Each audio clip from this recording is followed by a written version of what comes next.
Take two.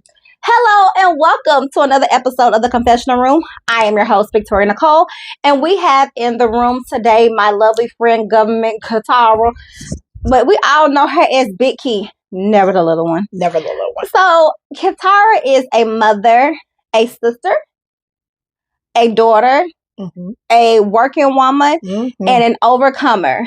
Katara, tell a little bit tell the people a little bit more about yourself. So, again, government is Kitara, but I go by Key.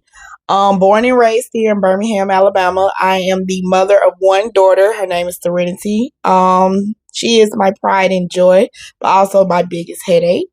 I'm a graduate of Miles College, class of 2016. I am a banker at Regions. And I think I owe you some money, but go ahead. No judgment, because I owe them some money too. And I work with him. And I just love to live life and help people in the best way possible that I can. So that's just something about me. All right. So Katara, so when I sent you this questionnaire, you said that you wanted to do the secret or the story never told.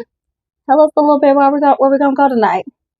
So I looked all throughout the choices that you gave me, but the one that really stuck out to me was the secret I'd never spoken. Oh, okay. And so the biggest secret that I never spoken is that I was sexually molested when I was 6 or 7 years old as a child. It happened in a family neighborhood, which I won't disclose, but at the time I was across the street from a family member's house at another, I won't say they were family, but they were very close friends of ours. And at the time we was going through a really bad situation. My great grandmother had just had a medical accident and they were rushing her to the emergency room. So at the time, my grandmother had us, me and my brother. So we were rushed across the street while they got all of that situated with my great grandmother. And so the boys that stayed across the street, one of them kept trying to place his penis in my mouth. And I kept shooing it away. But he kept trying. And I was like, why? If I keep shooing it away, why you keep trying? Again, I'm 6 or 7 years old. I don't know right from wrong. I don't know in and out. I just knew this was a no-no. And I never told nobody about it. Not my mom, not my grandmother. I recently just spoke about this or was able to bring this to the forefront back when I was 27. I almost turned 28, so 2020. 2020, I started therapy because I had went through a tumultuous breakup with my child's father. And so the therapist asked me, what's something that you would like to overcome that you never spoke about? That was it. And to this day, it's like, ugh, you didn't do nothing wrong. But I think it played a huge part of who I am today as a woman. Because had I would have been able to discuss that with my mother or my grandmother and seek the help that I could have gotten for it, I wouldn't have learned on down the line what at the age of 12 or 13 it's okay not to be promiscuous in the street. I really feel like that situation played a huge part of who I am today. So why do you say you I'm not disagreeing. Let's start off here. Right. we all know, well, we don't all know, that is similar to my story as well. You just read a couple chapters of the book. Up to chapter 3. Chapter 3. And that book is coming with me, just so you know. I'll bring it back on before your next. It's okay. I have plenty. Okay. You're more than welcome to have a copy. Okay.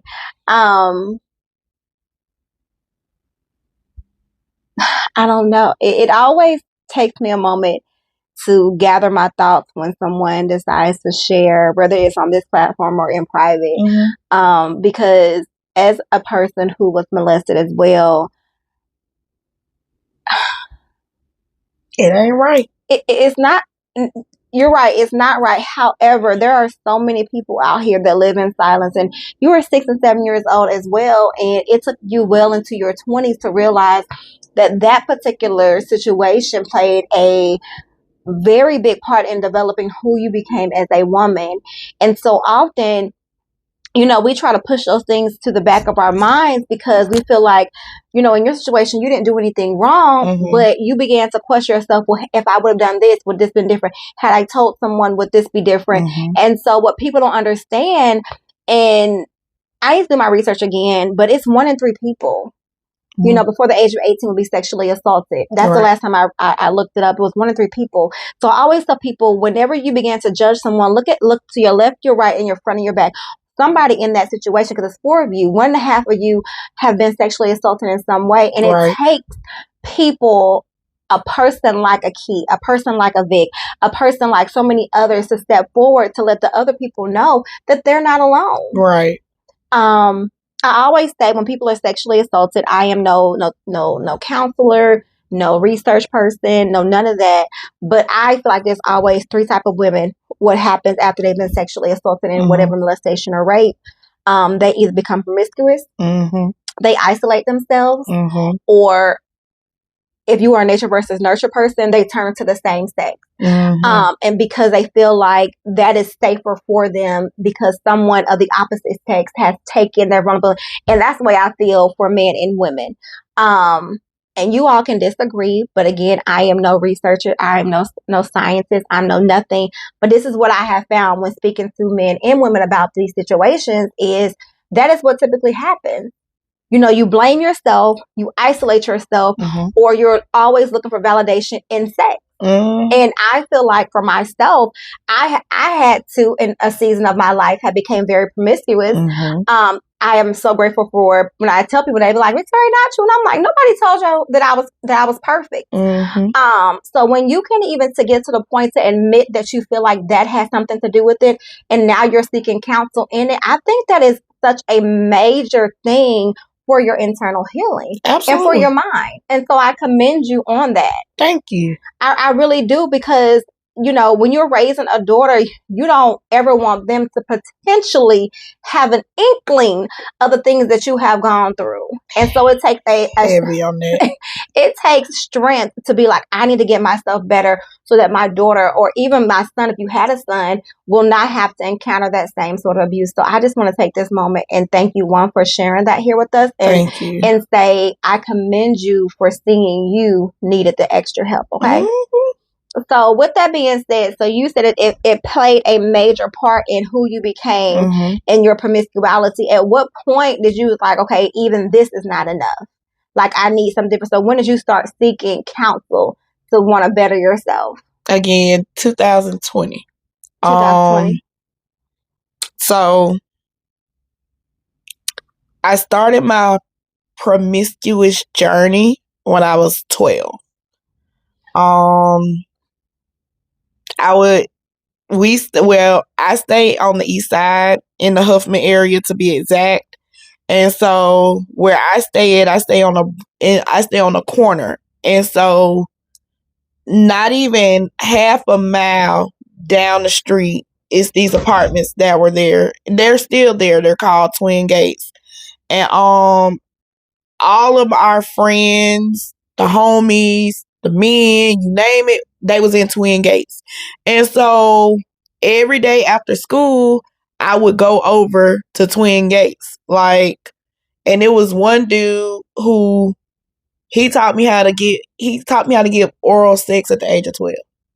And how old was he? He had to be like 15, 16 at the time.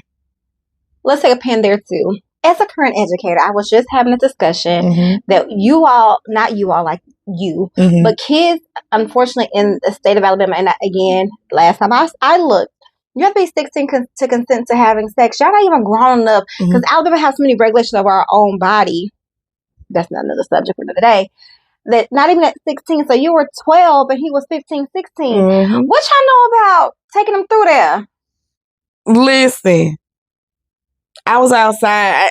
Like, I was dealing with an absentee parent, an absentee mother, because she was working all the time. My mama worked from before we got up and went to school to after we was at home in the bed, sleep. My mama was sleep. My mama was working.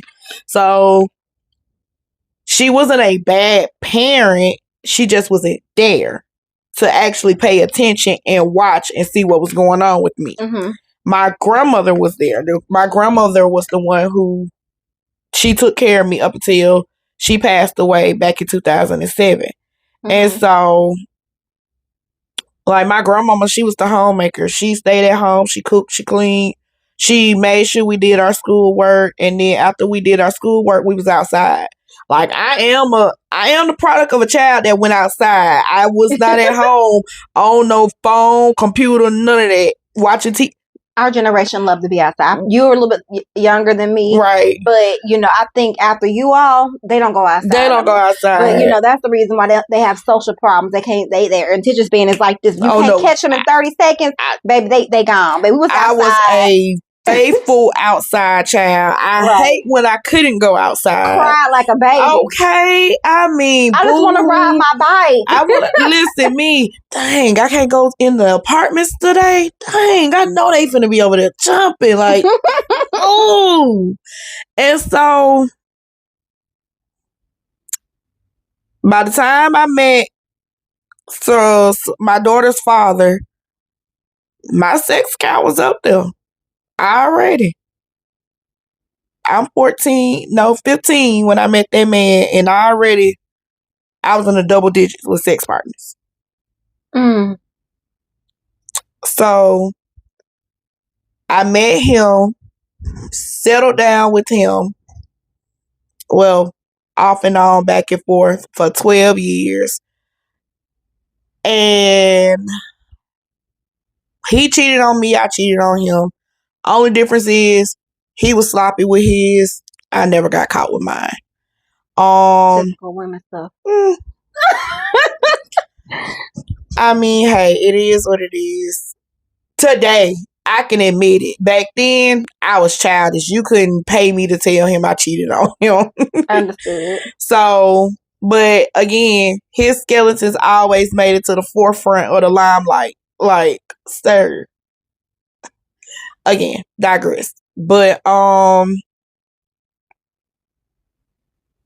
by the time you met him, 15, 6, you was in their double digits. 15. I met him. I was in my double digits. So, like, the beginning of our relationship, I was still doing what I wanted to do. He was still doing what he wanted to do because I was only seeing him like once or twice a month. So, because he stayed on the west side. He stayed in Wylam, Pleasant Grove. So they wasn't going to bring him all the way over here to see me all the time, every day throughout the week. So again, once or twice a month, I was seeing him up until I started driving. I learned how to drive. And when I learned how to drive, I started being able to go places, do this, do that, do what I wanted to do. And so I would say so I met him 2007. I met him October of 2007, right after we had buried my grandmama. And so from 2007 to 2008, again, he did what he wanted to do. I did what I wanted to do, but we still was in a relationship with each other. And so I say about October of 2008, that's when me and him actually got serious about each other, and I stopped doing what I wanted to do or whatnot. And so it was me and him. You couldn't tell me nothing about my child's father. I love that man dirty damn draws. Like, skid marks and all. I love that man. You could not tell me Nathaniel about my child's father. And so, went off to college. He did him. I did me. But that was still my man. Up until the summer. The summer I went home and the man knocked me up. Oh, he knocked me up with Serenity. And after that, I was like, all right, I can't play it. I can't play no more. We either gonna do this or we not. And so, when was it? 2000. I got pregnant 2011. So I got pregnant August of 2011, had Serenity 2012. Mm-hmm. So after that, I was all about him. He wasn't all about me. He was still playing until Serenity was born. And when Serenity was born, that's when he decided to stop playing. And so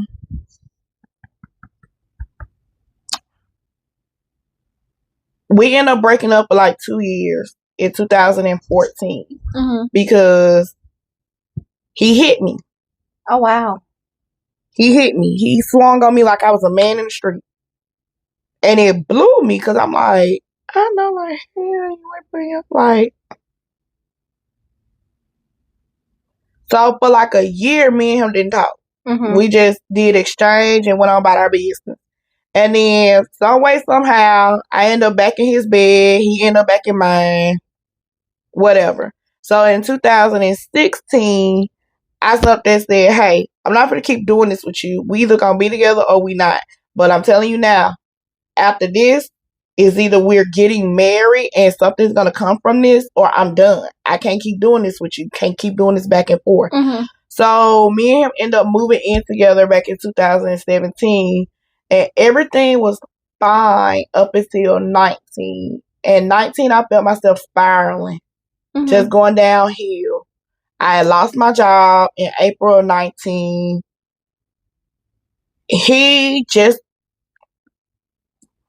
I'm going to really tell you what happened. I lost my job in April 2019.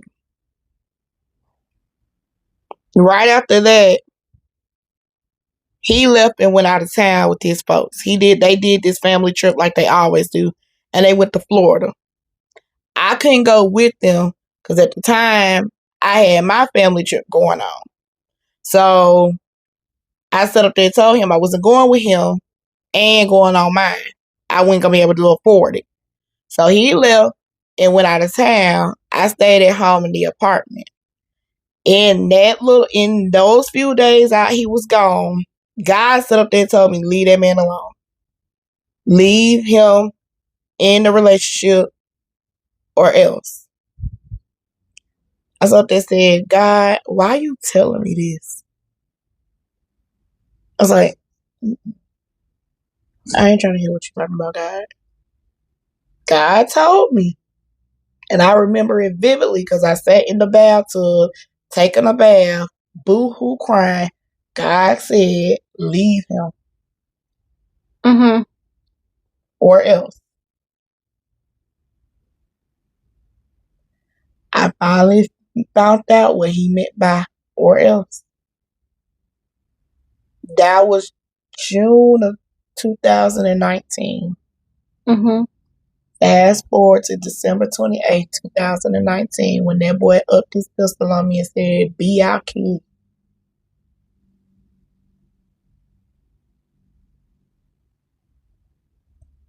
That was the first day I ever in my life experienced numbness. I never knew. I always would hear people say, oh, I felt numb, or I just blacked. December 28th, 2019 was the first day I ever felt a numbness in my body that I could not shake. He upped his pistol like it was nothing. It said, be our kid. So after that, he left. But he said when he left, oh, I'll be back to my house. I said, oh, okay. I sat on my couch for 4 hours straight.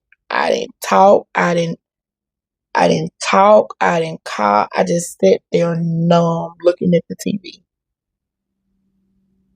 Something in me clicked at about 8 o'clock that night. About 8 o'clock that night, I packed a suitcase. I packed me some clothes. I packed Serenity some clothes. I packed enough stuff for me to get through the week. And I called him. No, I texted him and told him I'm going to stay at my mama's house. I said, you can find your way to work because I ain't taking you. Don't ask me to use my car because you can't do it. I said, I'm done. 2 weeks later, I was in therapy because I felt myself going into a depression because I was already battling depression from back in June when I felt nothing was going right. So I went to counseling, and when I went to counseling, the lady she was talking about all of it. She dug deep down in childhood. If I was molested, things with my mama and daddy. It's like bits and pieces of my life I did not know they actually came to the forefront. And it started to make sense now what was going on with my life. Mm-hmm. For instance, like I said, I spoke about the child molestation with her or the sexual abuse with her. And some way, somehow, it trickled into my relationship with my father. Mm-hmm. At the time, I did not have a relationship with the person I thought was my biological daddy. Wait a minute. What you thought? Okay. So for years, I was told this man was my biological daddy. Mm-hmm. But every time I would look at my birth certificate, there was a name next to biological daddy for me. I didn't ask about it, but I ain't think nothing of it. But deep down, I was like, why my younger brother that's right up under me, my 30-year-old brother, why he had a daddy name next to his on his birth certificate, why I didn't have one on mine. So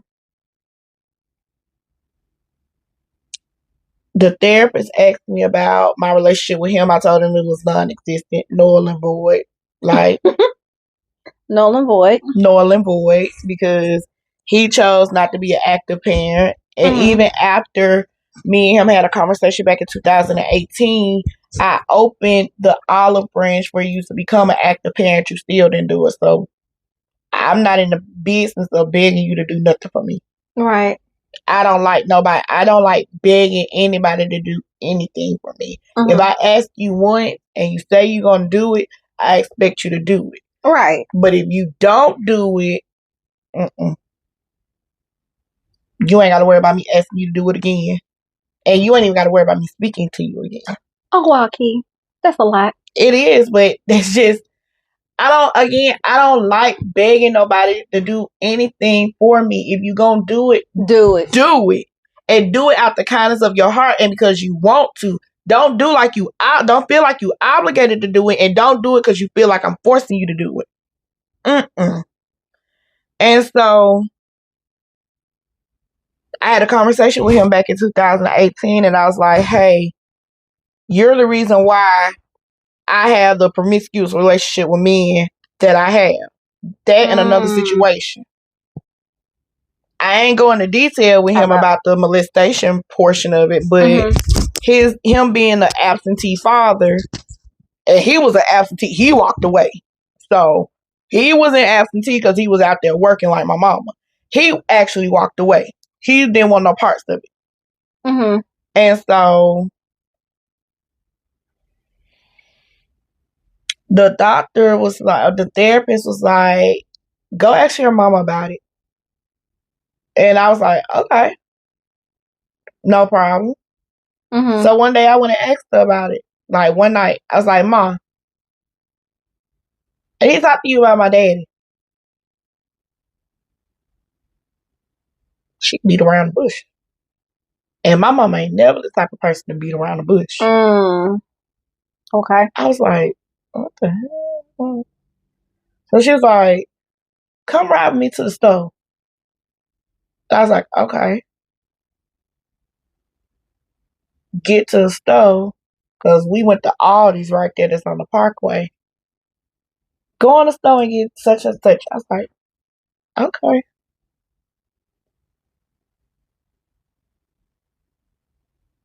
Come on. Get in the passenger seat. Ride back home. I'm like, me, Mom, what you doing? Like, what you beating around the bush for? So then when we get to the house, she pulled in the driveway, and she turned out the car. She said, he ain't your real daddy. I said, ooh, I knew it. I said, I knew it. Because it was always a thought in the back of my mind that man was my daddy for real. We didn't have no connection. I don't look like him. Nothing. We don't talk. Mm-hmm. Nothing. So I always joked about, what if that man was my daddy? Mm-hmm. You felt it. I felt it. And you can ask my child's father. When me and him would live together, that's something I joked about all the time. What if that man ain't my daddy? And he would be like, nah, your mama wouldn't do you like that. Not Big Cent. Big Cent when keep something like that away from you. Because how old were you at that time? I was 27 years old. Oh, wow. I was 27, knocking on 28 when my mama told me about my biological daddy. She told me the man that really is my biological daddy did not want nothing to do with me. That she tried to get him to come back around. And she tried to tell me, but she just didn't have it in her heart to break my heart.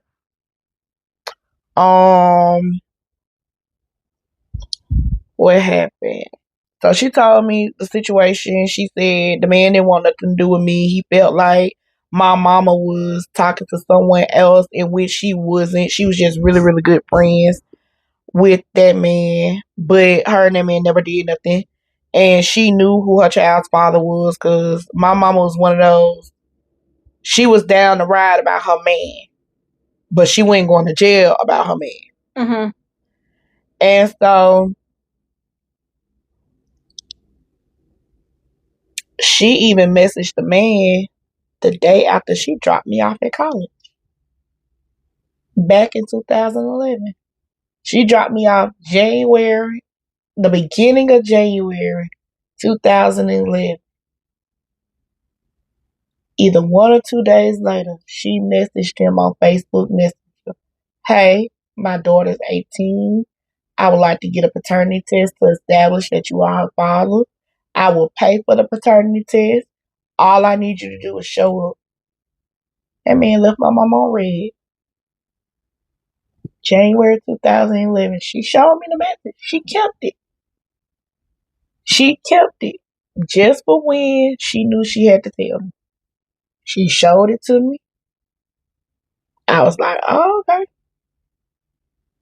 So how did that make you feel, knowing? So for 27, so this, you went and asked her at 27 years old if this other gentleman was your father. I didn't ask her, was he my father? I told her that my therapist told me to come and have a conversation with her about my father. Okay, so but she knew that man was my daddy.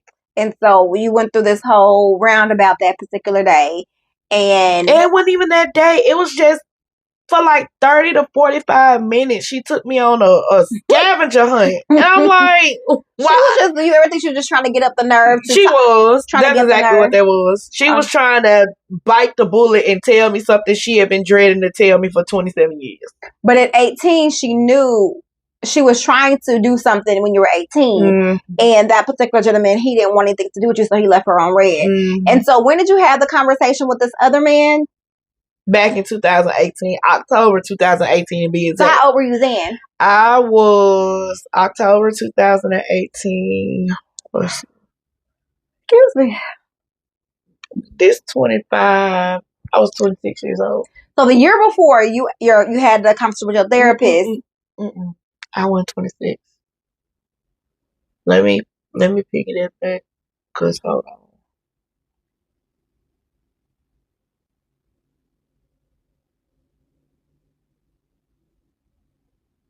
Hold on, cause this October of 2025, I had the conversation. October of 2018. That's 7. I'm 33. But yeah, I was 26. I was right. So you were 26 years old when you had the conversation with the other guy who you thought was your father. And so maybe about 6 months to a year later, you had another conversation with your mom about your father. I was almost a year and a half later. Okay, so do you think that other man had a conversation in between then before you had one with your mom? He knew he was my daddy. Did he tell you that? My mama told me. He knew all this time, but he was willing to play stepdaddy / father. That's a different type of love too, though. My mama told me that man knew. She said that she had a conversation with my first stepdaddy. That's what we'll call him. We'll call him stepdaddy number 1. Because I got another stepdaddy, which is my mama's husband. And so stepdaddy number 1 and her had a conversation back in February of 2020 when I started going to therapy. And her and stepdaddy number 1, she told him, she said, you know it's going to come out about you because she in therapy. That's what she told my stepdaddy. She said, it's going to come out. So you might as well go ahead and get ready. But she prepped him. She was like, it's going to come out. So that was in 2020. 6 years later, y'all had another conversation. And then a year and a half after that, 27, is when you had a conversation with your mama. She finally told you that was your father and that she had, you know. I was 26 when me and him talked. 26. And then I was 3 months shy of turning 28 when I talked to my mama. Yeah. So where is Keith today? So let me see if I can run it back for the people who you know are listening / watching. So Keith, you were molested at the age of 6, 7 years old by a neighborhood family friend. We'll go with that. You did not have a conversation with anyone that day. However, by the time you're 15, 16 years old, you have been very promiscuous, right? And so in that time, you were already in your double digits. At that time, you met your child's father around 15, 16 years old? 15. You guys dated off and on for about 12 years. You were with him, not with him again, then not with him. You went to college. You did your thing. He did his. You're about some years later, you guys decided, well, you came home for college and he deposited his child inside you. And from there, you guys tried to work it out, still off and on. However, around that time, he put his hands on you for the first time. You left or you stayed? I left. You left. And when you left, of course, you know, anybody knows when it comes to the best somebody, it takes about 7 times of you telling yourself that you're going to leave before you actually leave. Especially when you're in love with someone. I've been there too. In love with that man. He didn't mean to do it. Maybe it was something I said. Maybe it was my tone. Maybe it was all the things. But you stay because you love. Not because we don't know better, but you stay because you love. He hit and I left. He hit me in 14. Me and him didn't get back together till 16. So I went like I stayed. I exited stage left that day he hit me because who? So you left. Then you still came back. I came back, yeah. Came back eventually. Things were probably great for a little while. His mouth get reckless. We both had reckless mouth. His mouth, your mouth got reckless. And then it was a place and a time where he decided that the mouth was no longer helping him, so he pulled a gun on you and said that I'll kill you. And it with another I'll kill you. You can't negate from that because that's what really did it for me. It was that I'll kill you. And then that's when you decided to go live with your mother. And so from there, do you guys have a strained relationship, you and your father? You and your child's father? All right. So we're going to move on past that. No. So, in the beginning, it was. Because more secrets came out to the forefront. So, a female he had started dating after me and him had broken up. He moved said female here to Birmingham after he moved out of the apartment. Oh, he's trifling. Okay.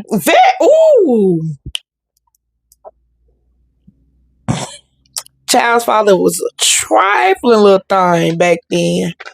And so for a minute, me and him had a very tumultuous, strained relationship. We have now gotten 10 times better. We now have conversations about serenity. We now are on the same page with parenting serenity because he now realizes serenity ain't the same little girl he once knew. Serenity is growing up to be a young lady. And she's not a young lady that, she's a young lady with hips. She's a young lady with breasts. She knows how to switch her hips and she talks to boys. She knows how to finesse. She knows how to finagle. Serenity is him all over again. And a little bit of me. Let's go ahead and she got some of you in there. A little bit of me too. I ain't gonna hold you and say she ain't got some of me in there, but she mostly her daddy's child. And I want to keep serenity from going down the path that I did at 14. Because when I was 14, I lost my virginity and got pregnant in the same time. I don't want serenity to do that. Because So serenity isn't your first child? Serenity is number 2. Okay. I had an abortion when I was 14. A lot of people, some people know, a lot of people don't. But yeah, I had an abortion when I was 14. And then she would have been my oldest had the baby I got pregnant with in 22 would have came viable. But I had an ectopic pregnancy back in 22 and I had to lose my left fallopian tube. So after that, I don't want no more kids. I'm good. So from there, so now you guys have a great relationship, but in you leaving him, you started seeking therapy because you felt yourself going into depression. You had a conversation, and of course, what therapists do is they dig for everything that is unspoken to get to why you are who you are today, and then begin to heal for your future. Love therapy. I'm a true advocate of therapy. Go to therapy. Everybody should go at least 3 sessions. Please. And in those 3 sessions, if you're unable to, if you don't see any improvement in yourself, then stop going. But if it's a real good therapist, you're going to feel like you need to go back as you should. Every time. Commercial break. However, and then you start seeking therapy. That's when you had a conversation with your first stepfather and you realized that he, could potentially not be your father because of the whole birth certificate situation. A year or so later, you had a conversation with your mother because your therapist asked you to have a conversation with your mom and just talk about your dad. And in that time, you realized that he wasn't your father. You also realized in that same conversation or conversations later that when you were 18, she did try to reach out to your father. He didn't want anything to do with you, unfortunately. He didn't want nothing to do with me from jump. From day one, from ovulation, from conception, excuse me. And so then, you now have this on top of everything else that you're battling. And so that is a lot, for yourself, your life, and even trying to raise a daughter in this climate. So where is Key today? 2025, October 30th, 2025. Who is Key today? Not the child that was molested, not the mother with the strained child relationship, not the mother, the sister, the daughter, the abusive person, but who is Key today?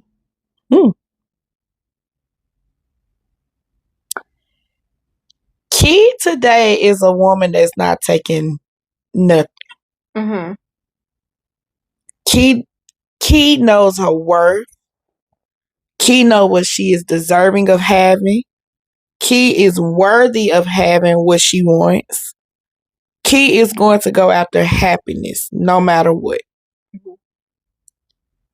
Of course, Key still does what she does, which is I take care of my family. I do for others. I put a smile on someone's face. But Key now knows what the abandonment did for her, and what the Key knows that the abandonment, it didn't break her. Mm-hmm. The molestation didn't break her. The not feeling love, it didn't break her. It actually made her stronger and made her know what she's deserving and worthy of having. Because Key today, yeah, we ain't going for none of that. No, that's an understatement. What cash I said? We ain't going for none of that. Like, I've been on a journey of, I ain't gonna say celibacy journey, but yeah, you could call it celibacy. Abstinence. Let's go with abstinence. Yeah, we're abstaining. We're abstaining. I like that. We're abstaining. Like, I knew it was bad when I cut off my favorite. Everybody got their favorite, and we're not gonna negate that when we were out there doing what we're doing, there was a favorite. I recently cut my favorite off. Oh, you a big girl. Oh, you big girl. I love that for you. My first lady watched this, but I'm just saying. I cut my favorite off because, and call me cliche, but after I watched Ruth and Boaz, I'm like, oh, I'm worthy of having a Boaz out here. And not no broke ass. No broke ass, no dumb ass, no stupid ass, no abusing ass, no fuck ass, no trick ass, no lame ass, no. Oh, I'm sorry. This is not about me. It's about you. Okay, go ahead. I've been trying to do right in the confessional room, but what comes up has to come out. So that you can know that you are not alone. I love it. But I'm worthy of having a Boaz out here. And in order for me to get Boaz, you can't deal with no broke ass, no stupid ass, no slow ass, no mama loving ass, no trick ass, no wannabe ass, no. Sorry, can't deal with it. And I really had to cut. I had to cut who I had to cut off. I love that for you. I'm gonna get there one day. I'm just joking. So yeah, it's been almost 3 months. It'll be 3 months next month since I've had some. How's the purging going? Let's focus. But I've been purged. That's the thing. I've been cut. Like, I want to say this year, which is, it's not shocking to me, but at the same time, it is shocking. I've only had 2 sexual partners. I love that. Compared to the following years, I've had at least 5 or 6. At least. I'll just say that's amazing. That is growth. And I tell people all the time when I was doing this before, some people can stop everything cold turkey. And then some people, it takes time. Just like it took you time to become a perfected whore, it takes time to be an overcoming one as well. And I say that jokingly, but I mean that sincerely. Right. Sometimes, God can cut the thing off just like that. And then sometimes he'll cut it off just like that. But it takes you and your body and your mind to catch up to it. So sometimes it takes a little bit longer. So from you to go from 5 to 2, and we almost at the end of 2025. Tomorrow's November 1. And listen, I ain't got amazing. 2 now. I'm 0. But to say you had 2 sexual partners in this year. Yeah. And now you are, you're down to, from your 5 or your 6 or whatever was before. That is amazing. Jesus, I had 5 or 6 last year, but the year before, 23, I was horrible.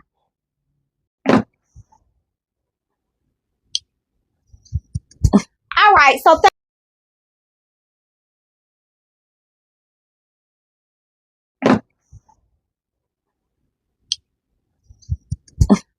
right. So thank you so much for coming into the room, Key. I just want to appreciate you. Thank you so very much. Of course. And of course, now that we know that we are deserving, that takes us into our ending. Yes. And so what I want to say to you guys, I love everything about where you are today. I love everything about where you are going in your life. Yes. I haven't said anything about the book, but you guys, I will start linking the book, because when I say that I have been in the places where you have been, and I thank God for the grace and mercy and favor that He has over both of our lives. Because the things that it sound like you have done that I have done, we should be dead and gone. But I thank God for allowing for us to see another day and to be here to sit in the confessional room and tell our testimonies. For the women and or little girls who may watch this and say, okay, if those ladies can come out of the darkness in which they were, because that's exactly where we were. We were in darkness. Then I know that I can too. So that means I have to live with the 3 A's. Acknowledging things of your past. You acknowledge that got out, that, you know, the things that happened to you at 6 or 7 years old, they were not your fault. And at 7 years old, that is the age where we learn trust and love. And when it's robbed from us, unfortunately, sometimes we begin to seek validation. We begin to look at other places where we feel that we can have control. And unfortunately, sometimes that takes us to a season of promiscuity. So I thank God every day, and I'm sure that you do as well, that we are able to still sit here and tell our testimonies, because sometimes some people laid in them beds and they didn't get up. They laid in them beds, they didn't get up. They laid in them beds and they caught something they couldn't get rid of. But I thank God for allowing for us to sit in this place and be able to share our stories and tell about the things that we have gone through. And God saw just a little bit enough of us to tap us on our shoulder to see us on today. So with that being said, you acknowledge your past. You accept that you can't change anything, but you are affirming yourself that you are deserving of a better and brighter future for your own Boaz, for your own good thing, for that own husband, that you'll come and he'll begin to have favor from the Lord. But I'm not going to go into preaching. So that's because that's not my calling. But my calling is to allow for women to have a place where they're able to come in and share their story. So I thank you for telling your own spoken story in the confessional room. And just to remind you guys that because I love, and this is what I know that I am called to do, is to have this place for women to come and share. My goal is to have an episode every Wednesday, but sometimes I need to renew my own spirit and get in a right place to be able to mentally, of course, to be able to, you know, open up my space again for somebody to come and talk. We have guests, you know, throughout the end of this year, but just bear with us. Bear with me as I start and be consistent again, because this is a lot. Be a little patient. If you would like to, go ahead and grab the book off Amazon. I will put the link in the bottom.